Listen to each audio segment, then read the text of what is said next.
Welcome to Sweet Tea USA, where we know our sweet tea, and we like it sweet. Sweet in the morning to get you through the day, sweet in the evening to put a smile on your face. And McDonald's knows sweet tea, too. That's why you can get any size sweet tea for just $1. Plus, with insulated large cups, your drink stays cold longer. Here in Sweet Tea USA, everything is a little sweeter. Ba-da-ba-ba-ba. Prices and participation may vary. Cannot be combined with any other offer or combo meal as compared to prior large cup.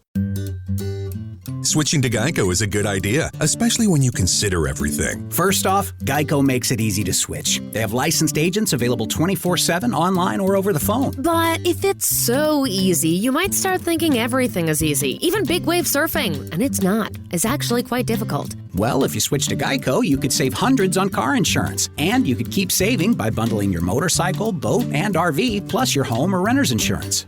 But saving money might lead you to make some questionable purchases, like a 20-foot feather boa. And do you know how hard it is to clean a 20-foot feather boa? Well, they do have an industry-leading mobile app you can use to pay your bill, file and manage a claim, or add a new driver. But when life gets a little easier, it makes you too confident, and you start calling everyone Ace. And you're better than that. Well, Geico has a 97% customer satisfaction rating and has been saving people money for 85 years. It's hard to beat that. But you're right. Switch to Geico. It's obviously a good idea.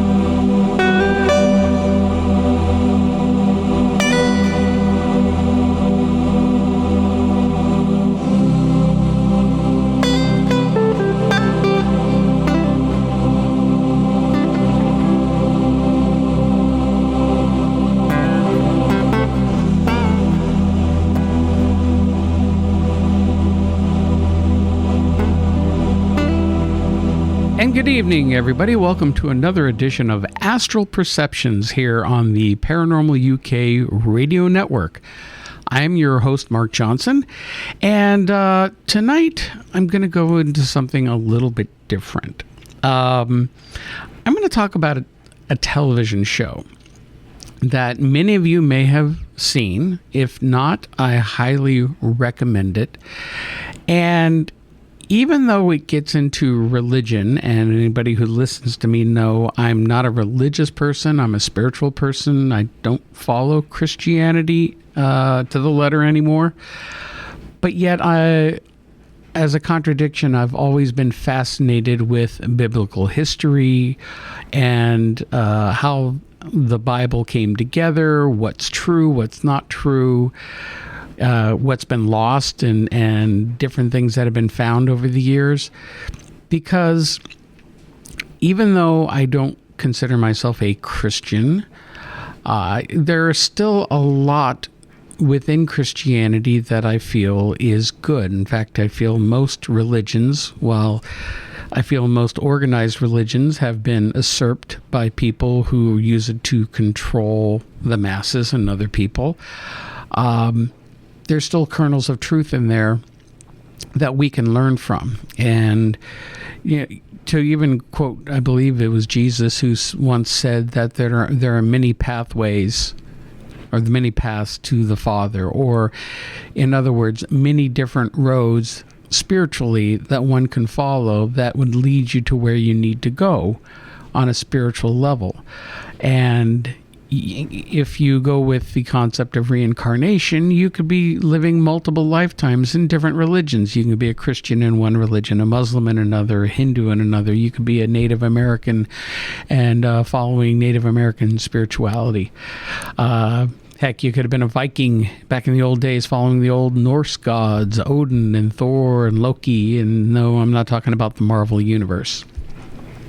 So there's different ways of spirituality all around us, kernels of truth that are there. But one thing that I've usually avoided in the past was Christian-based or religious-based television shows. Usually because they're overly reverent and they're really shoving concepts down your throat, and just in general, they haven't engaged me. Now, I remember growing up in the 70s, they had the big, long miniseries, Jesus of Nazareth, which Franco Zeffirelli directed it. And remember, I'm an old film guy, so I know a lot of these directors and actors and everything, which annoys my wife to no end. But, that came out in the 70s, and it was a long miniseries, very reverent, followed the Bible mostly to the letter.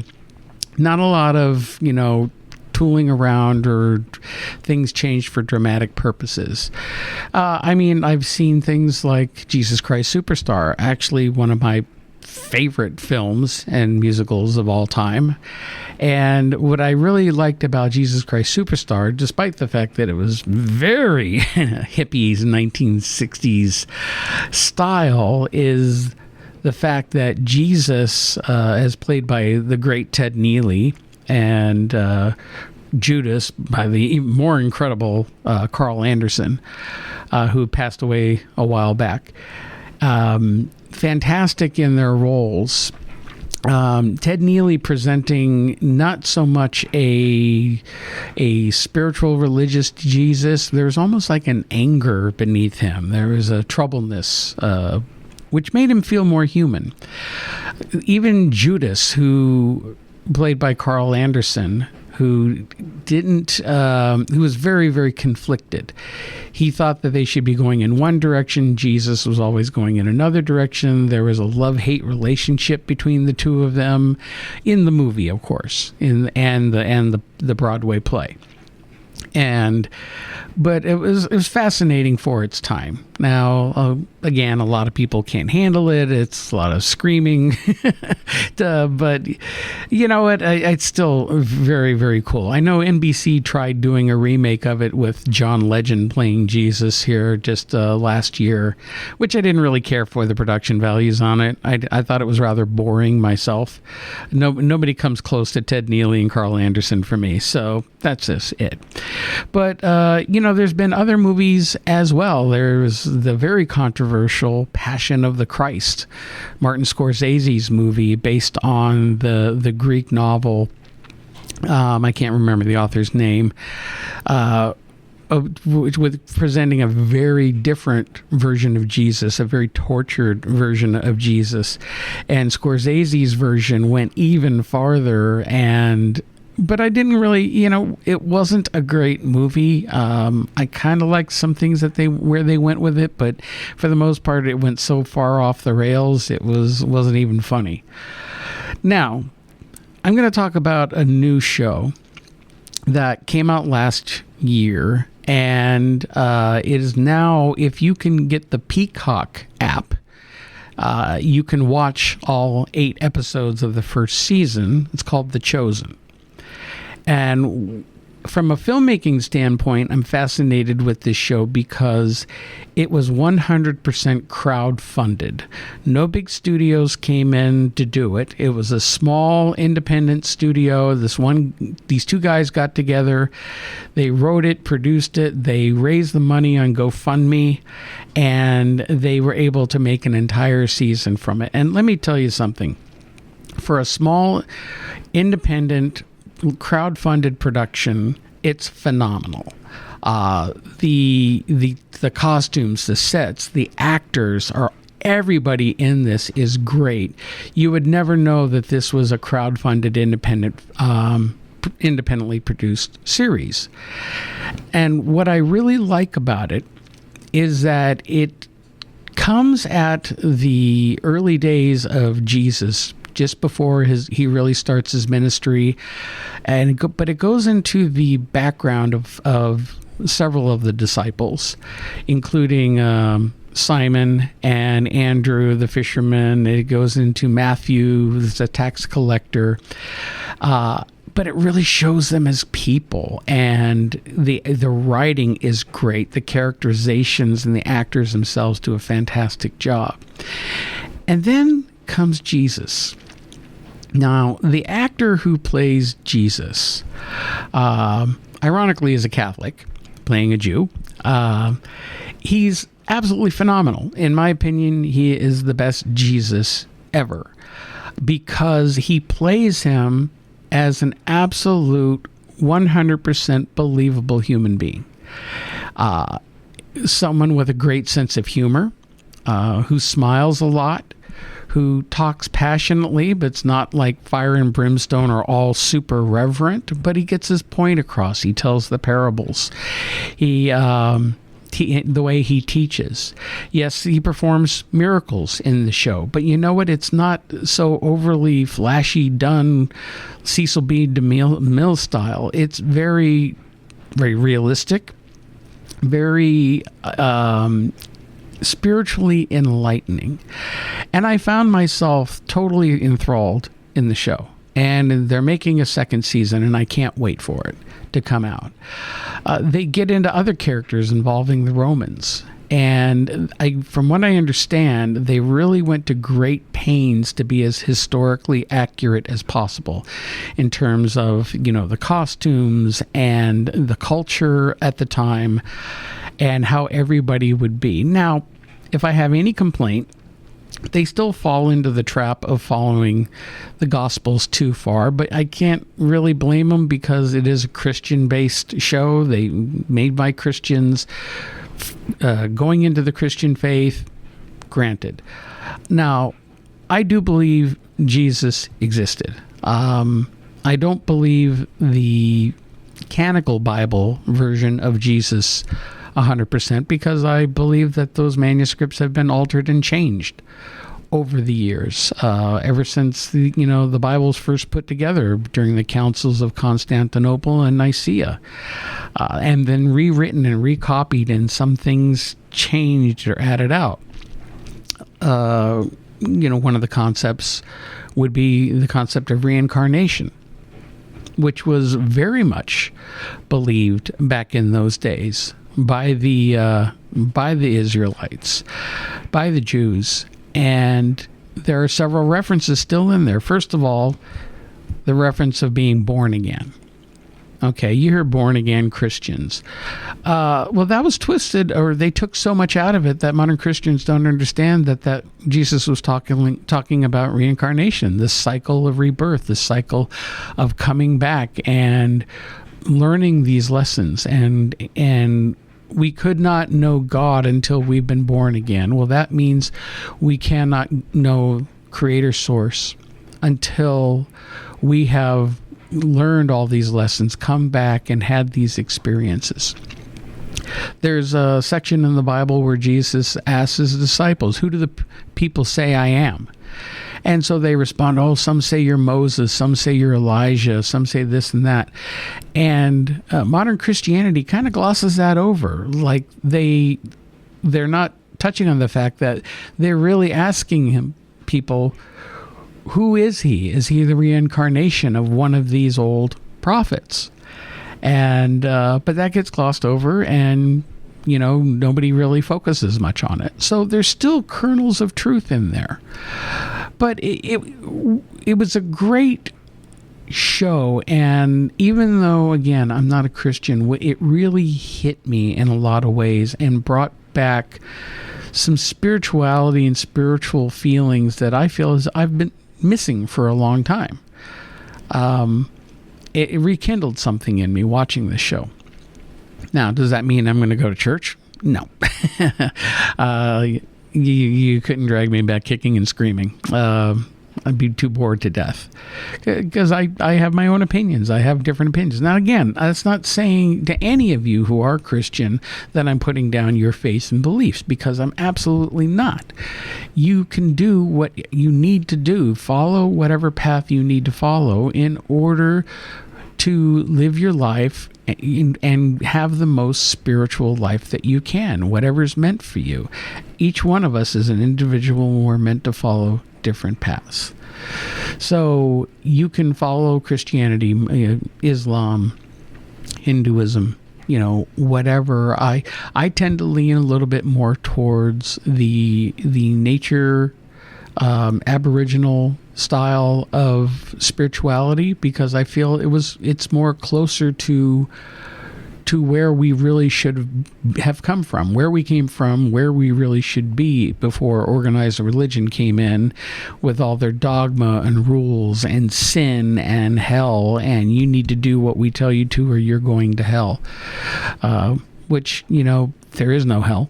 We're living it right now, if you ask me. It's what you make of it.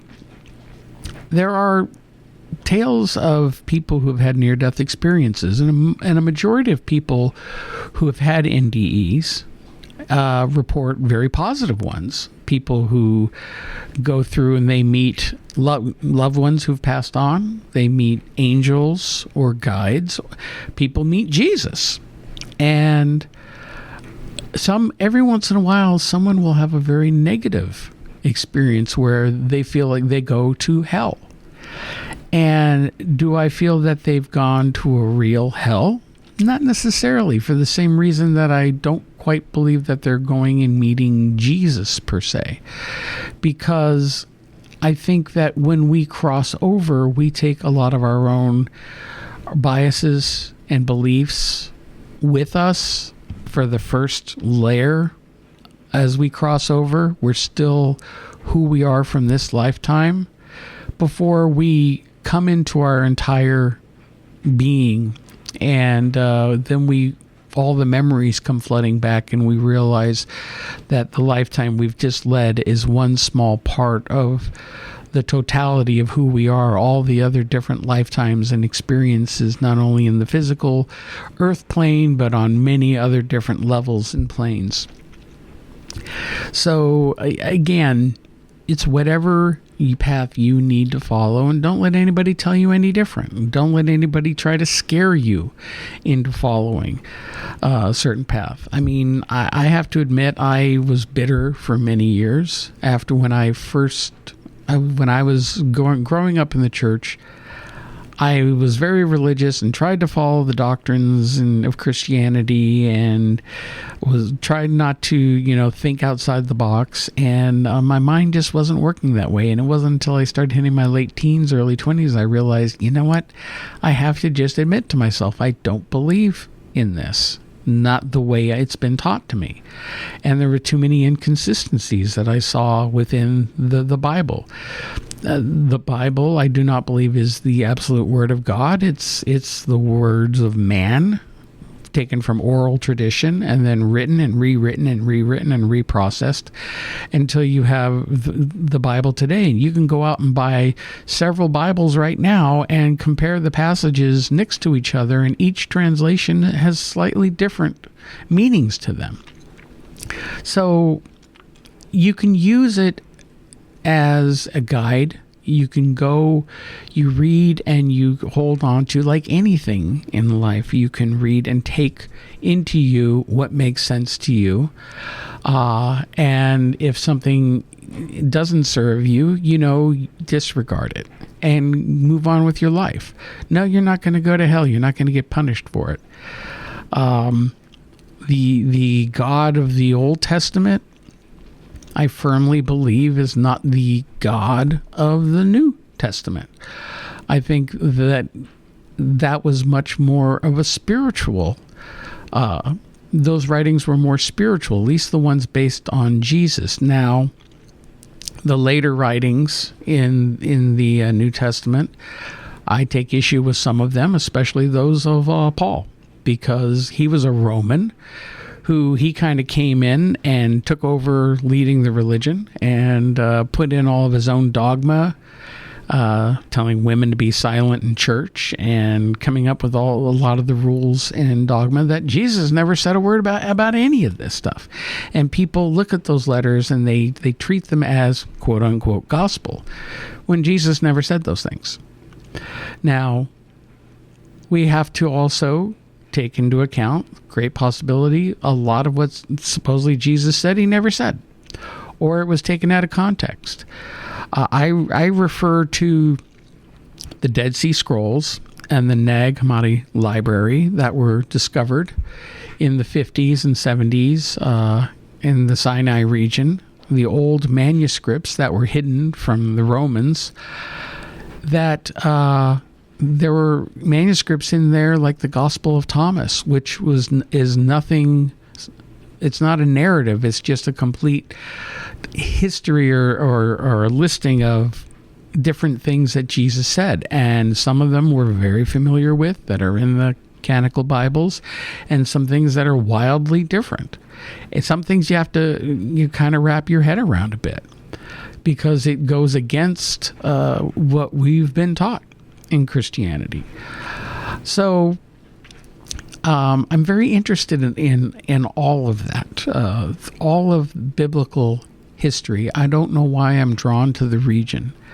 I'm drawn to the Middle East and going back to the biblical days, but also, everything from, in Egypt as well. And that whole area, from Egypt all the way up through Israel and the Sinai, up into what's now modern day Iraq. But that whole area, and into Turkey as well, that whole area calls to me in a lot of ways. And I'm always fascinated whenever they have new discoveries of ancient sites that are discovered.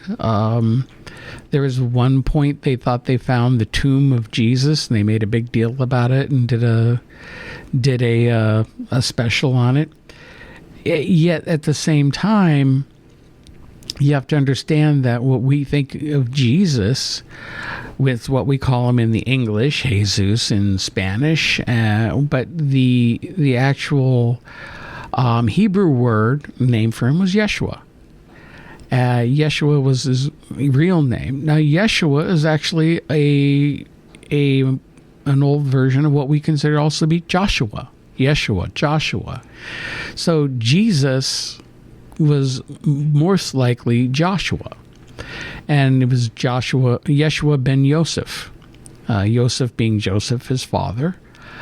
Maria, or Maria as Mary, is what we call it. And, the other thing that a lot of people kind of turn a blind eye to is the fact that, especially Catholicism, where they worship the Virgin Mary.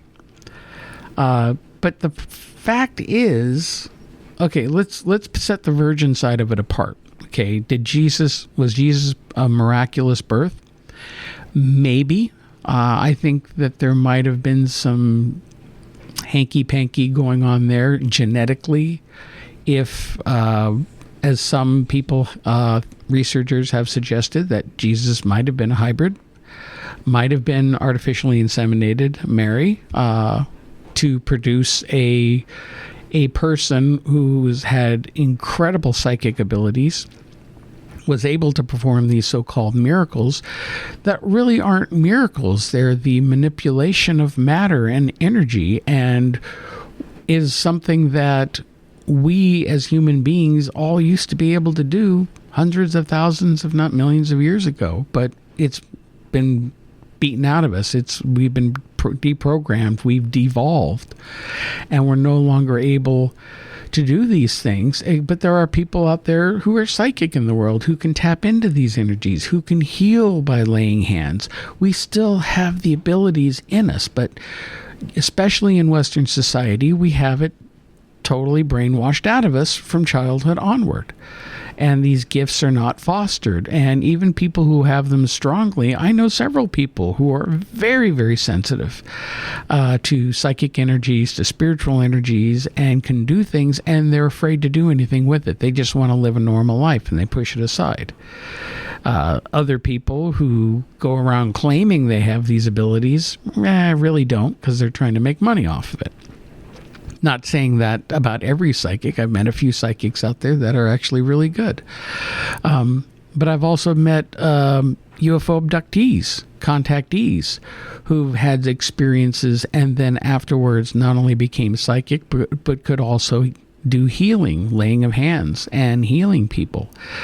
Now, also remember in the Bible that Jesus taught his disciples how to do all these things. And then he sent them out into the land, into different directions. And they went around performing these miracles. They were healing the sick. They were preaching. They did miracles, and they, it wasn't just Jesus alone. He taught other people how to do them. And does that mean that these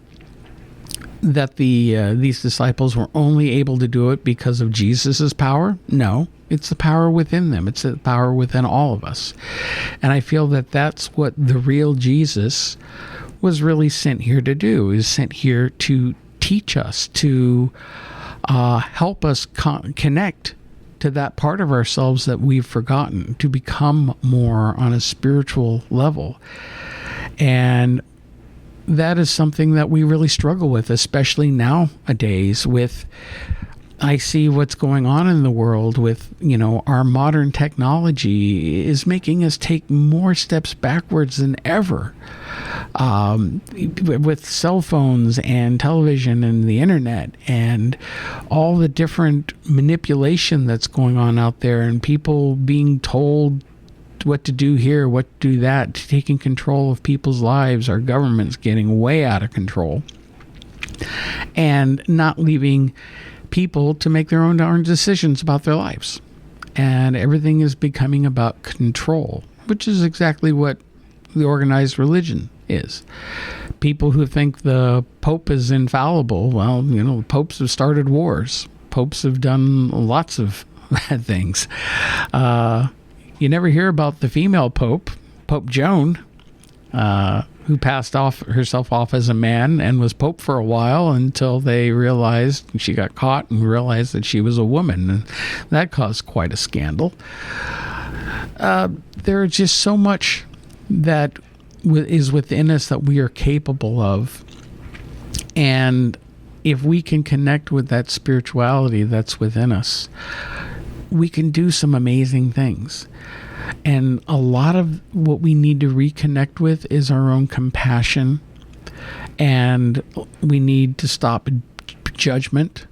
I mean, there's a lot of things that Jesus supposedly said that really resonate still today, in teaching us. He came to teach us how to live with one another, how to live a spiritual life, not worshiping material things. He said things like, it's harder for a rich man. What was it? Oh, now I'm going to screw this up. It's harder for a camel to pass through the eye of a needle than it is for a rich man to enter the kingdom of heaven. Now, people think, well, so if the rich people, they're not going to get to go to heaven. That's not exactly what that means.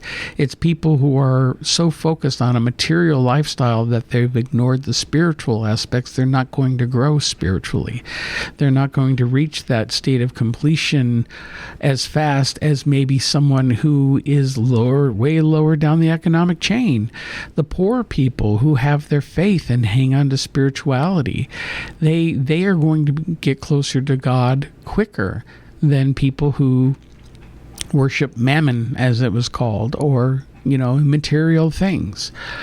A rich man came to Jesus once and asked him, how he can come to get in the kingdom of heaven. And Jesus said, well, get rid of your worldly possessions and come follow me. And the man left because he was really rich and he didn't want to give up his worldly possessions. Now, does that mean we have to walk out of our homes and throw away, everything that we own and go live on the streets or live a solitary path? That's not what he meant. But it means stop worshiping those material things and start focusing on a spiritual life, turning within, listening to our own inner voices, our higher selves, the better angels of our nature, and living each day from a spiritual angle point of view to do good not only in our own lives but to help others. And that's one of the things I'm most concerned about, and that bothers me the most with what's happening nowadays, is the constant negativity and us versus them mentality that is being instilled in everybody. And I'm talking about from both sides of the aisle. I don't care whether you're a Democrat or a Republican. One thing we need is compassion. We need to take care of our people. Now, the left claims, with these immigrants coming up from Mexico and Central and South America, we need to have compassion, let them into the country and help them. Okay, fine. Then what about our own homeless? What about our homeless veterans? People here who are struggling already, and we're not lifting a finger to help them. Or one thing I'm looking at now is my day job is I'm a recruiter. And we are in a position right now where if you'll drive around, you'll see help wanted signs everywhere. Every business, especially service-related businesses like restaurants and stores, any place that deals with the public, you're going to see help wanted signs up. They can't fill those positions. Why? Because of COVID, because of all the fear and contradictions that we were given over the last year and a half, and the programs that they put in place to pay people to stay home. State of New York, which I try to hire positions for, I can't get anybody for these positions. These are positions that people would kill to get into normally, but they won't even apply. Why? Because they're getting unemployment and all the way through September, and they would rather stay at home and collect their checks rather than go to work. Servers who work in restaurants, and this is something I've always disagreed with, they pay servers and hostesses, however you want to put it, they pay them crap wages, minimum wages, $3 an hour, because then they get tips. And then they try to live off their tips. Well, first of all, I think tipping is really stupid. And it's inconsistent. And people who work their ass off can get screwed over by people who don't want to tip them. And they work their butt off, get their $3 an hour, and get low tips for the night. Some people make very good tips a night if they give good customer service. I personally feel the European model is different. They look at us Americans like we're nuts when we go over there and tip. It's almost an insult because they get paid. They get paid the right wages for doing the job, which is what we should be doing. There are minimum wage jobs here that are not meant to be a living wage job. And when they keep raising the minimum wage, they think, well, we're helping people to make more money. But those service industries can't support that. And now what are we getting nowadays? Less people helping us in the stores. We have to do our own checkouts. Now, in most stores, they have self-checkouts. You go into a McDonald's and they have a kiosk that you press buttons to order your food so that they don't have to pay somebody to work. There's somebody who doesn't have a job right then and there. Now, working at McDonald's as on a line is not meant to be a full-time job. There are other jobs. It's like something for high school, something while you're in college, something maybe you work part-time and do something else. I'm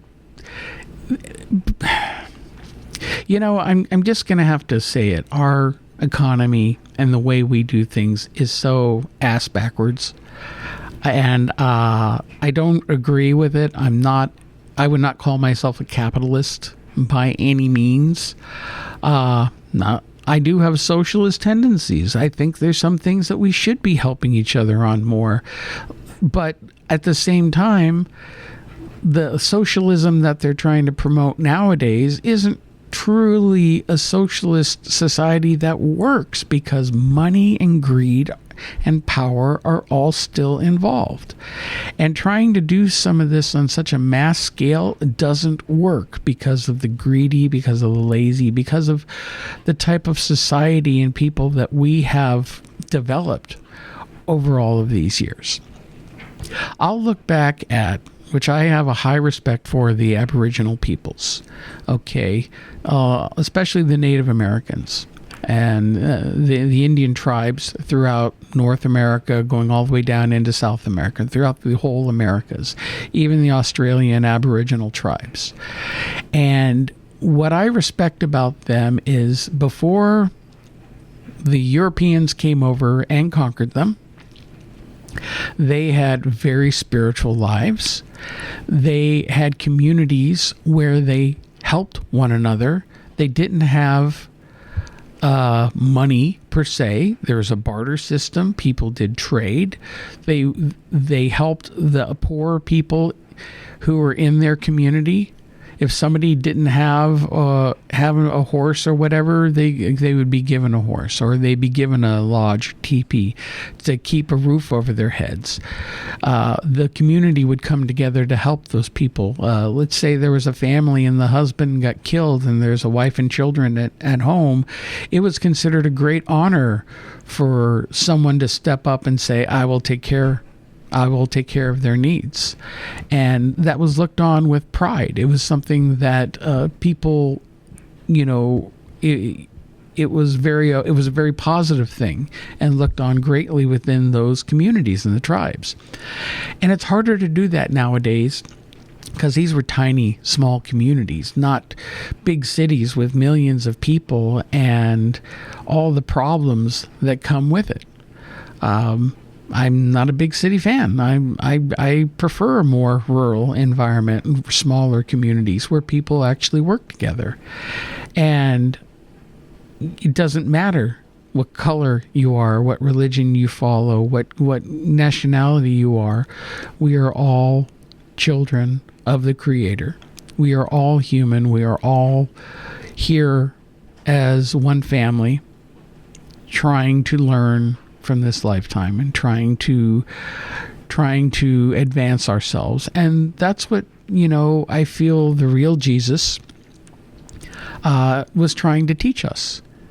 There's whole books written about whether or not Jesus was real. Some people say a lot of the Jesus myth was taken from Mithraism and even from some Egyptian theology.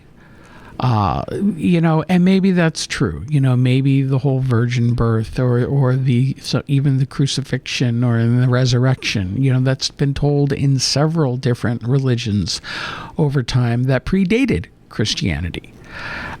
So whether that actually happened, I can't say.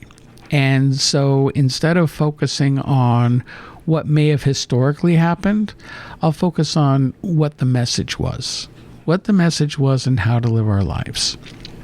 And everything that I feel that is in the Bible that has a positive message or a teaching message of trying to get people to stop behaving badly and start behaving in such a way that not only makes them better people but helps them to be better people to others. Treat each other with kindness and respect.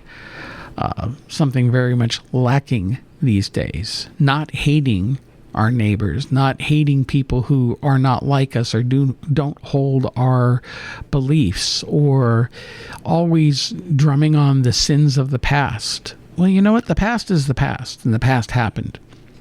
I'm a history buff, okay? I know what happened from the time of Columbus all the way up through, the forming of the United States and what this country has become. You know what? It was not a pretty picture. It was, I'm not going to sugarcoat it. Not only was slavery, which is the big thing that they're really pushing nowadays, but we didn't have just black slavery. We had white slavery, white indentured service. The Irish were enslaved. The Chinese were enslaved, building our railroads and sent into mines. A lot of the immigrants who came over here were taken advantage of. Not to mention the one culture that I feel really needs reparations and needs more attention and more focus on is the Native American population, because they got more screwed in so many different ways, including genocide. Not only the U.S. military coming in and attacking peaceful camps like what happened at Sand Creek in Colorado. They wiped out 200 people. The Battle of Wounded Knee, 200 people were murdered in the snow just because they were ghost dancing, because they were led to believe if they did this dance that it would bring back their old ways and their old life, which was a threat to the government. We've done some pretty terrible things, our government. I don't trust our government as far as I can throw it. Now, do I love this country? Absolutely, I love this country. I love the land. I love the people. We do have a form of government that, if it is handled correctly, could be fantastic, could really work. The Founding Fathers, the way that they put together the Constitution and the Bill of Rights. Now, was there flaws? Absolutely. Slavery was still a part of it. We should have gotten rid of slavery immediately. We focused too much, especially in the latter half after the Civil War with the Industrial Revolution, and then we became such an insanely capitalistic society that money and greed and power ruled the day, and it stunted our growth as a society, as a race of people, because everything is now everyone's worshiping the almighty dollar and who has the power, who's in charge. I'll go back to the things that Jesus said, about not worshiping the physical things or the money, and concentrating more on your soul and your spirit and developing yourself. There are people in the world right now who live under repressive regimes, and I'm afraid that if the U.S. doesn't get their shit together here real quick, we're gonna be one of those regimes. But you know what? When it comes down to it, in some ways it doesn't matter, because you still live your life spiritually. You still try to be a positive influence on others. If we raise our consciousness, raise our humanity, and we can actually affect change in the world.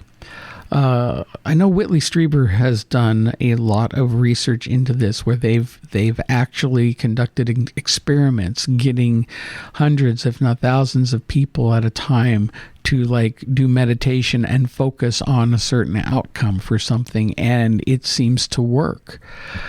It's this mass consciousness that we are all interconnected in one way or another, and I think we can affect change. As long as we start looking at the positive side of life, if we start rejecting those things that are not helping us to evolve, fear being one of them. Fear is, as Frank Herbert and Dune said, fear is the mind killer. And we need to get away from it and get in touch more with our spiritual selves.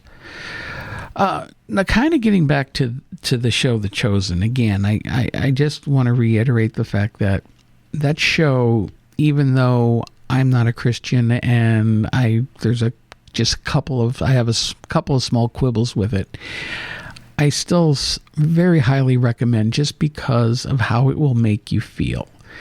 It's so well acted and so well written, and the actors are great, and how they're presented as real human beings, especially Jesus. Jesus in this is again, he's humorous. He's got a sense of humor. He's passionate, but there are times also where he's still suffers a little bit of doubt. There are times when he's praying, when you could tell he's not quite sure about some things, where he's working, he's dripping in sweat. He has a troubled look on his face, and yet his passion comes in to play whenever he's actually interacting with people and starting to talk to them and bring about his message. It's really infectious. It's very infectious. And even some of the Roman characters in this are very cool to watch. Some of them who come into doubt. There's even character Nicodemus. He's played by, I forget his name, this character actor. He's been in a lot of movies, like the original Stargate movie and he's the Mummy movies and whatnot. And he plays a high priest, part of the Sanhedrin, Nicodemus, who questions his own faith, and he starts hearing about Jesus, and he goes and sees some of the miracles, and he has long conversation with Jesus, who tries to convince him to follow him. And when it came down to it in the end, he couldn't do it. And because he couldn't leave due to pressures of his wife and his long-standing tradition, and his position, things that were expected of him, he couldn't give all that up. But the last scene of him was crying hysterically because he wasn't brave enough to take those steps to follow Jesus. Now I'm curious to see what they do with the character in the upcoming seasons. I mean, he was never a disciple of Jesus directly, but I'd like to think that maybe he comes around because he's almost there. Even Jesus in the show says, he almost had it. I thought we had him. And, but people have free will. We all have free will. We all make our own choices. And we have to follow our own paths, and sometimes we take the long way around. I can't tell you, I started really walking a spiritual path in my early 20s, and there have been times in my life where I've gone the opposite way into the material world for years. I'll admit that the last 4 or 5 years I've been kind of in that. I used to be very involved with my paranormal research and being more involved in more spiritual stuff. I was studying some shamanic practices, and then I got out of it. I started letting the real world kind of take over. I got very focused on my job and my life and my wife and I and what we would be doing and planning, and I stopped focusing on the spiritual side of things. I even stopped focusing on the paranormal side of things. I gave a lot of it up. Some of it had to do with depression because I've suffered from clinical depression all my life, and when I was not on the right medication to help me out, I went into some really bad areas and times, and where I would kind of purge myself of all of those things and not follow it. But, these days I've come back to it, and it's really calling to me, which is, again, one of the reasons why I'm talking to you, and I'm sharing this with you on this program, and to help spark some thought and debate. I want people to think for themselves. I'm not asking anybody to believe or accept anything I'm saying. It's up to you. You figure out what works for you. You figure out what is in your best interests. But you need to ask yourself at that time, when you're doing something, when you're doing an action, or you got to make a decision, is it a decision that is going to hurt anybody else? Is it a decision that is going to take you away from a more spiritual point of view or point in your life? We're forced in this society to be very money-based. We have no choice. Those of us who grew up here, it's all around us, and we're inundated with the propaganda from the media and companies, big corporations who run the country right now. Our politicians they're not our leaders. They're never supposed to be our leaders. They're supposed to do what we need them to do to make the country better. And you know what? I'll say it right now. For the most part, there is one exception, but I'm not going to mention who because it drives people crazy. But for the most part, in my lifetime, there has not been a single president or Congress that has really done the right thing for all the people. Some were better than others. Some are flat out horrible. And some are being used as pawns for other controlling interests. Both foreign nationals who don't have our best interests at heart and have gotten themselves too wedged into our infrastructure. And we're not making decisions. We're not spending our money that we're printing like crazy. And we're not balancing our budgets and being responsible. And we're not spending it here on Americans. You know, again, this isn't a Republican point of view. This is like the current administration. First thing they do is they cancel this pipeline, cut 70,000 people, oil workers, out of a job, and yet they go over and agree to build a pipeline with Russia. How does that help us? How does that make any sense? Now, granted, I'm against fossil fuels to begin with because we should have gotten off of oil, 100 years ago. The electric cars that we have now are a joke because the lithium batteries are so toxic. First of all, what they do to strip mine to get these batteries for these cars destroys the environment. Then when the car dies, you got to dispose the batteries. They're almost as toxic as nuclear waste. You can't just throw them away, and they're harmful to the environment. Now, I had heard for years of different technology, even going back to Nikola Tesla, and some of his inventions, where he was coming up with ideas to provide free energy, where we wouldn't have to pay from it. We would pull